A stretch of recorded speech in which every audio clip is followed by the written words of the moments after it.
খুব ভোরবেলা ব্যাগ গুছিয়ে রওনা দিয়েছি 2 থেকে 2,500 ফিট উপরে, ঠিক মেঘের উপর থেকে পাহাড়গুলোকে দেখতে।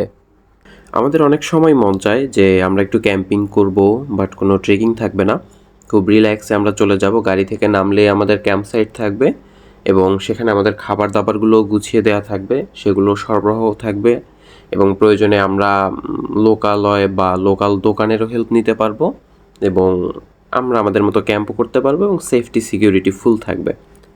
জাস্ট সেই রকমের একটা লোকেশনই বাংলাদেশে মারায়নতং। এই বান্দরবানের এই মারায়নতং ক্যাম্প সাইটে আমরা একদম গাড়ি থেকে নামলেই ক্যাম্প সাইটটা পাবো। মোটরসাইকেল একদম ক্যাম্প সাইট পর্যন্ত যায় এবং সেখানে দোকানও পাওয়া যায়, সেখানে ফুড প্যাকেজগুলো কিনতে পাওয়া যায়, ইভেন সেখানে তাঁবুও ভাড়া পাওয়া যায়। সুতরাং শুধু চলে গেলেই রিসোর্টের মতো আমরা পুরো ফেসিলিটিটা নিতে পারবো। মারায়নতংয়ের মূল পাহাড়টায় ওঠার ঠিক আগে একটা চায়ের দোকান আছে রাস্তার ঠিক নিচে। এখানের চাটা খুবই রিফ্রেশিং এবং এখান থেকেই বাইক পাওয়া যায়, যে বাইকগুলো একদম ক্যাম্প সাইট পর্যন্ত চলে যায়। জনপ্রতি 200 থেকে 250 টাকা চার্জ করে, একটু দামাদামি করে নিলে কম বেশি হয়। আমাদের তো ভালো দক্ষতা আছে ভাই এই জায়গায় যে বাইক চালান, আমরা দেখে ভয়ে শুনতে উঠি নেই।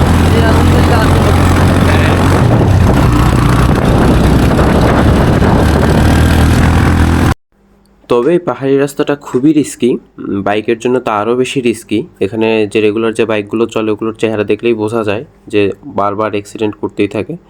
যদি সম্ভব হয় পায়ে হেঁটে ওঠাটাই সেফ, যদি সেটা না হয় সেক্ষেত্রে বাইক। এই রাস্তা ধরে ওঠার ক্ষেত্রে খুব সুন্দর কয়েকটা ভিউ পয়েন্ট পাওয়া যায়। যদি বাইকে না উঠে হেঁটে ওঠা যায় সেক্ষেত্রে এটা খুব ভালো এনজয় করা যায়। আমরা বাইকে উপরে ওঠার সময় ব্যাপারটা ফিল করেছি, তাই আমরা নামার সময় হেঁটে নেমেছিলাম। এখানে 2টি কোম্পানি তাঁবু এবং ফুড সার্ভিস দিয়ে থাকে, তবে আপনি চাইলে আপনার টেন্ট আপনি নিজেও নিয়ে আসতে পারবেন। যেমন আমরা আমাদের টেন্ট নিয়ে গিয়েছিলাম, তো গিয়েই প্রথমে সবার আগে কাজ ছিল যে পছন্দসই জায়গায় নিজেদের টেন্টগুলো পিস করে ফেলা, সেটাই হচ্ছিল। আল্লাহ তাআলার অসীম রহমতে আমরা বাইকে করে উপরে উঠছি, যদিও তেজা ভাই উঠতে যাচ্ছিল না, শব্দ আমার উপর দিয়েছে আগের ভিডিওতে। তো আমরা এখানে আমাদের ক্যাম্প সেট করলাম, খুবই ভালো অনুভূতি। তো আমরা যাব এখন খেতে, খাওয়া দাওয়া করে পুরোটা এক্সপ্লোর করব।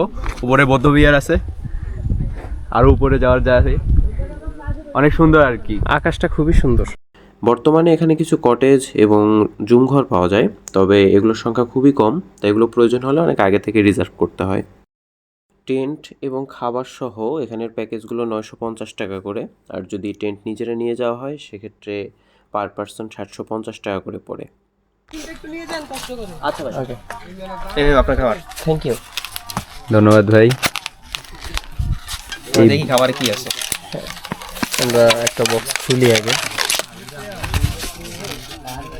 একটা ডাল পাওয়া গেছে, একটা ডিম সেদ্ধ আছে, একটা ভর্তা আছে, আলু ভর্তা খুব সম্ভবত, আর এটা খুব সম্ভবত মুরগি বা এমন একটা তরকারি, হ্যাঁ, এবং সালাদ আছে এবং ভাতটা আতপ চালের। যাক ভালো, বেস্ট। বেগুন ভর্তা, হ্যাঁ। সাধারণত পাহাড়, ক্যাম্পিং এগুলো চিন্তা করলে আমরা মনে করি চারদিকে কোনো মানুষ থাকবে না, প্রকৃতির মাঝে শুধুই আমরা থাকব। বাট মারায়নতং এই জায়গাটা খুব ভালো অ্যাক্সেসেবল, একদম বাইকে চলে আসা যায় শেষ প্রান্ত পর্যন্ত। তাই যারা অ্যাডভেঞ্চার প্রিয় এবং যারা একটু কম পরিশ্রমে এই মজাটুকু নিতে চান, তারা এইটা সুযোগটা লুফে নেন আর কি। তো ছুটির দিন হলে এখানে প্রচণ্ড ভিড় হবে, তো সেই প্রস্তুতিটা নিয়ে আসা উচিত মানসিকভাবে, না হয়তো বিরক্ত হবেন।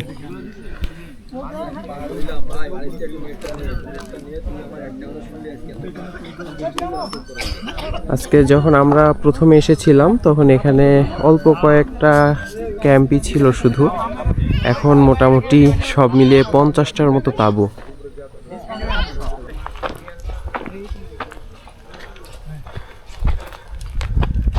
Mountain goat.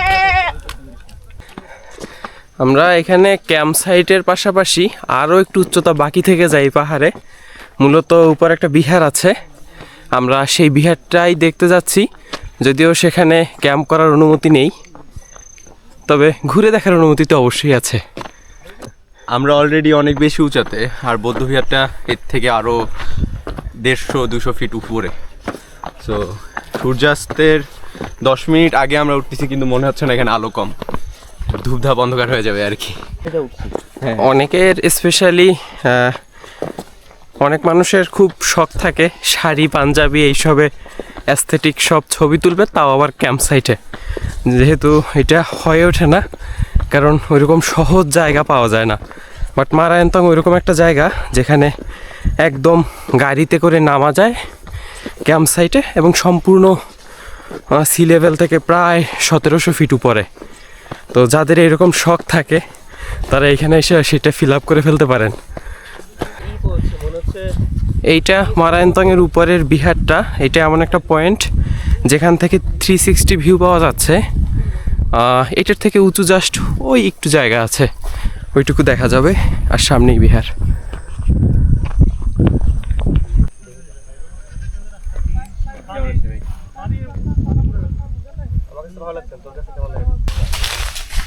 বিহারটিতে বিশাল দুইটি বট গাছ রয়েছে। এখানে একটা মূর্তি রয়েছে, খুব সুন্দর সাজানো, ডিজাইন করা একটা বিল্ডিংয়ের ভিতরে। ওখানে আরও একটা ঘর আছে, খুব সম্ভবত প্রার্থনার জায়গা। এবং এখানে কোনো একটা স্ট্রাকচার তৈরি করা শুরু হয়েছিল, বাট আর শেষ হয় নাই, এবং বহু বছর হয়ে গেছে বোঝাই যাচ্ছে, লোহাগুলো নষ্ট হয়ে গেছে। আর এর পাশাপাশি এখানে একটা ওয়াচ টাওয়ারের মতো আছে, খুব সম্ভবত এটাও এরকম কোনো স্ট্রাকচার যেটা তৈরি করতে চেয়েছিল, বাট শেষ করা হয়নি। এই তবে আপাতত দর্শনার্থীরা এখানে আসেন, ছবি তুলেন, এটাই চলে। মারায়ন্তং ক্যাম্প সাইটের সমস্ত খাবারগুলোই সাধারণত নিচ থেকে চলে আসে, প্যাকেট করে উপরে চলে আসে, এবং সেই প্যাকেটগুলোই সবাইকে ডিস্ট্রিবিউট করা হয়। তবে শুধুমাত্র রাতের বারবিকিউটাই এখানে অনস্পট করা হয়। সব থেকে মজার ব্যাপার হলো এখানে বারবিকিউটা করা হয় কাঠের আগুনে। প্রথমে অনেকগুলো কাঠ একসাথে জ্বালিয়ে দেওয়া হয়, দেন সেখান থেকে যে কয়লাটা পাওয়া যায় সেই কয়লাটার উপরেই বারবিকিউটা করা হয়। মানে আমরা গতানুগতিকভাবে যে কয়লায় বারবিকিউ করার যে অভ্যেসটা আমাদের, সেখানে তো আমরা কয়লাটাকেই আবার আগুন দেই, এখানে সেটা করা হয় না। এখানে কাঠ পোড়ানোর পরে সেই কয়লাটাতে বারবিকিউ করা হয়, যার ফলে যেটা হয় এই কয়লাটার তাপ খুব কম থাকে এবং খুব ধীরে ধীরে স্লো কুক হয়, যার কারণে মাংসটা খুবই টেস্টি হয়। নর্মাল বারবিকিউর থেকে এটা খুবই মজা।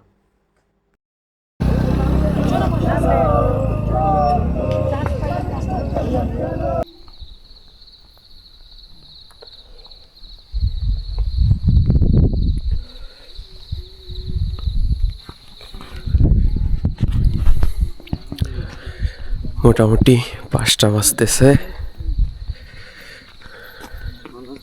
এই তো চলতেছে। চলে আসছেন? কুত্তা মারা ঠান্ডা, এত ঠান্ডা যে আগে ফেসই করি নেই। এদিকে শীতকাল মাত্র শুরু।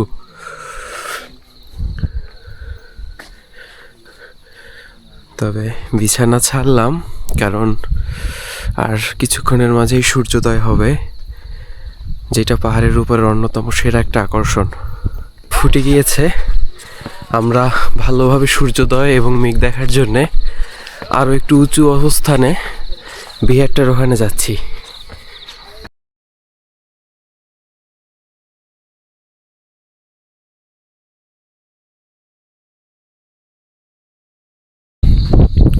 গতানুগতিক ভিউ পয়েন্টটা বাদ দিয়ে গতকালকে যে লাস্টে একটা কনস্ট্রাকশন বিল্ডিং দেখছিলাম সেটার উপরে চলে আসছি।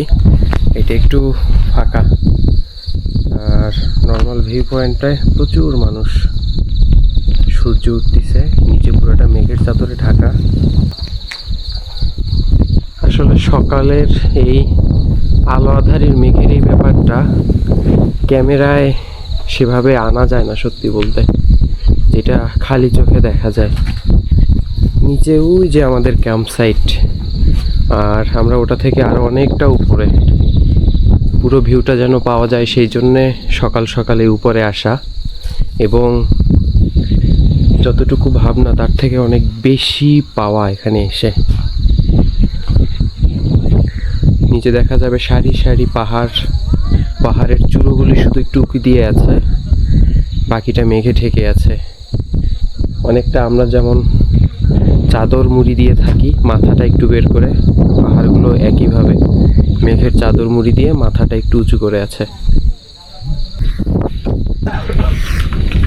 আমরা এখন একদম হাইয়েস্ট পয়েন্টে, পিছনে দেখা যাচ্ছে সূর্য উঠছে, রোদ উঠছে, যদিও অনেক বেশি মেঘ। আপনারা যদি দেখেন মেঘের জন্য নিচে আর কিছুই দেখা যাচ্ছে না, সাদা মেঘের পুরুত্ব একটা। তো এই সাদার মধ্যে এই আবহাওয়ায় আমরা অ্যাডভেঞ্চার ক্লাবের পক্ষ থেকে চা খাচ্ছি। এই উঁচায় এইরকম আবহাওয়ায় আপনি যতক্ষণ না চা খাচ্ছেন আপনি বুঝতে পারবেন না আসলে চা খাওয়ার ফিলিংসটা কেমন। আপনি যেখানে যত ফ্যান্সি রেস্টুরেন্ট থেকেই খান আর যত দামি চাই খান।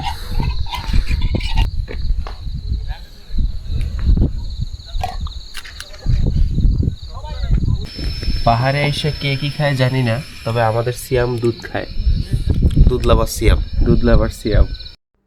খুব সকালে এখানে একটা পাহাড়ি হাট বসে, পাহাড়ি বিভিন্ন জিনিসপত্র পাওয়া যায় এই হাটে, স্পেশালি কাঁচা বাজারটা। কিন্তু আমাদের আজকে দুপুরের মেনু খাবারে আছে ডিম ভুনা, লেবু, এটা হলো ডিম ভর্তা, পেঁয়াজ ভর্তা, আলু ভর্তা, রসুন ভর্তা এবং খিচুড়ি। আর সব থেকে বেশি প্রস্তুতি নিয়ে পড়ছে আমাদের এই ছোট্ট বন্ধু, একদম সারাটা দিন ঘুমায়, হ্যাঁ, রান্নার কোনো হেল্প না করে। আর আমাদের রান্নার কারিগর সিয়াম, ধন্যবাদ। এটা হচ্ছে পাহাড় এমন অবস্থা হয়ে গেছে, এখন আমরা আমাদের গুরু মাইকেল জ্যাকসনকে ফলো করতেছি, আমাদের রিভার্স কেয়ারের এটা ফলো করতেছি, কারণ এটা পাহাড়ের জন্য খুব ভালো। করতেছো? পাখি ও আচ্ছা আচ্ছা, বিশাল একটা বট গাছ, বট গাছের ছায়া খুবই ঠান্ডা হয়। নেন ভাই,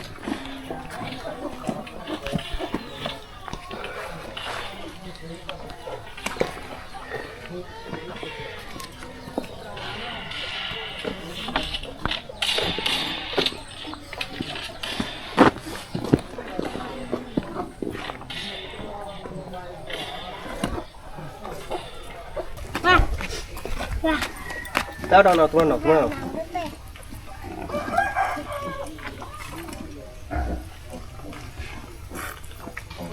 কে যেন বাদ পড়ছে, চলে আসো। আসো আসো।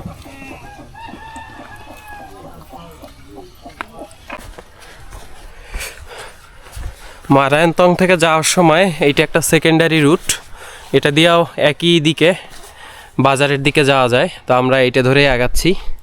এটা বিশাল একটা শালবনের মাঝখান দিয়ে রাস্তাটা, খুবই সুন্দর। আর আমাদের সিয়াম সেই সকাল থেকে উল্টাই হাঁটতিছে।